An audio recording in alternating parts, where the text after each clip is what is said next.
that because of digital bombardment, because of the pervasive nature of digital experiences today, that these children have become screen-agers. This is the first generation in Singapore history that has actually grown up with a mouse in their hands, combined with an assumption that images on a screen are supposed to be manipulated and interacted with, that screens aren't just for passive viewing and consumption.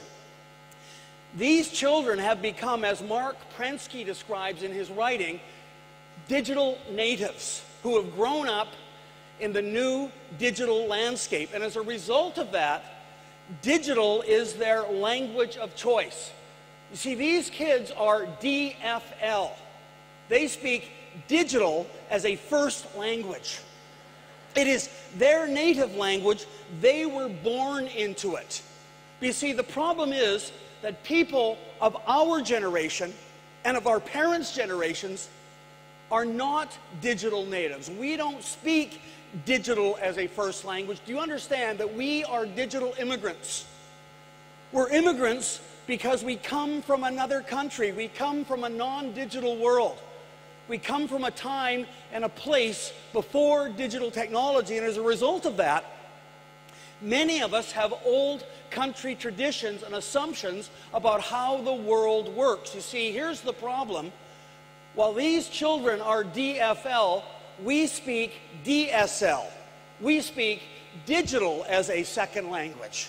And this is a very important distinction, and the reason is because absolutely new research is telling us that because of this digital bombardment, because of the new digital landscape, that the brains of the digital generation have been affected, that the brains of the digital generation have changed both physically and chemically, and that as a result of this, that our children are actually neurologically wired differently than we are. And even though we don't yet fully understand the incredibly complex processes involved in thinking and learning, I think it's really important during this presentation here today that we take a closer look at what we do know. And the first thing, as educators, you need to understand is that when we are born, we come into the world with about 50% of our brain wiring in place to handle the initial critical functions. And the other 50% of the wiring takes place after birth. And it's really important for me to tell you this because for the longest time, conventional thinking has been that by the age of 3, that the brain had become stable. That from that point forward, it didn't really change.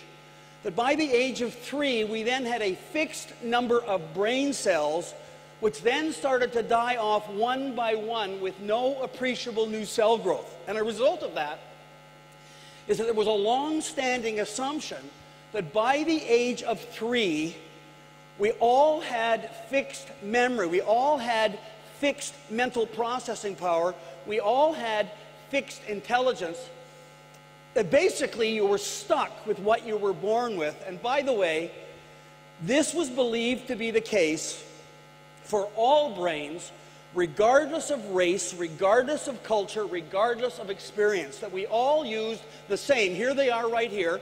Neural pathways or electronic circuitry, let's take a closer look at them here, to process, to store, and use information.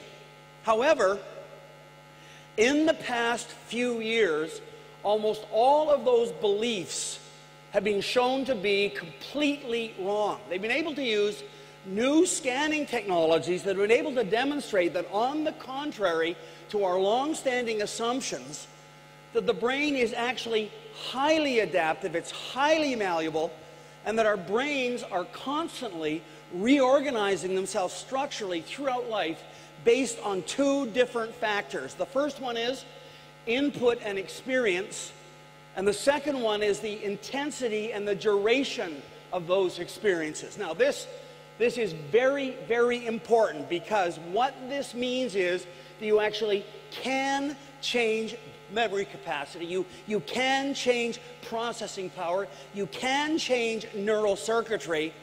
And here's the big one. As a result of that the intelligence you're born with isn't fixed. Now, this ongoing process of reorganization and restructuring of the brain, where the neurons are constantly rearranging themselves, making new connections, and pruning unnecessary neurons to speed up and reroute the flow of thought. This is called, and this is a term you probably should learn, it's called neuroplasticity. What this means is that the brain is actually plastic. And so contrary to long-standing assumptions, the brain is actually making new connections and setting up new circuitry throughout our lives. And as a result of that, the mind is constantly creating and then recreating new thinking patterns. Now it's very important you understand that in the last 2 years, there have been a number of new books written on neuroplasticity in digital kids. And in the handout you'll be able to download from the MOE or from my website, I've included the number, but in particular, if I was king for a day, I would recommend that everyone in this room read a book by Stephen Johnson called Everything Bad is Good for You. In this book, Johnson argues that the plots of today's video games, movies, television are challenging young viewers to think like grown-ups, to follow intricate narratives, and to analyze complex social networks. And as a result of this, what Johnson suggests is that these students of ours have become very sophisticated thinkers who, amongst other things, have learned to take risks without being reckless, or have learned to deal with failure, are confident, are motivated, and expect a lot of themselves in areas that they care about. As Johnson points out, though, the problem here is that while they are developing sophisticated and valuable thinking skills, these are skills that are not generally measured by the current school system or the test system that we use. Now, there's another related book by a fellow by the name of Daniel Pink. It's called A Whole New Mind. And Pink says that we have been raised, that today we live in a linear, logical, left to right, top to bottom, beginning to end, left brain society. This left brain society is and has long been the mindset behind education. Pink says that the role of the right side of the brain, which predominantly handles things like pattern analysis, big picture thinking, intuition, and the like, has long been undervalued, long been underappreciated, long been misunderstood in our predominantly left brain society. But what Pink says is, do you understand that almost anything that involves predominantly left brain thinking is either going to be automated, it's going to be turned into software or hardware, or it's going to be outsourced.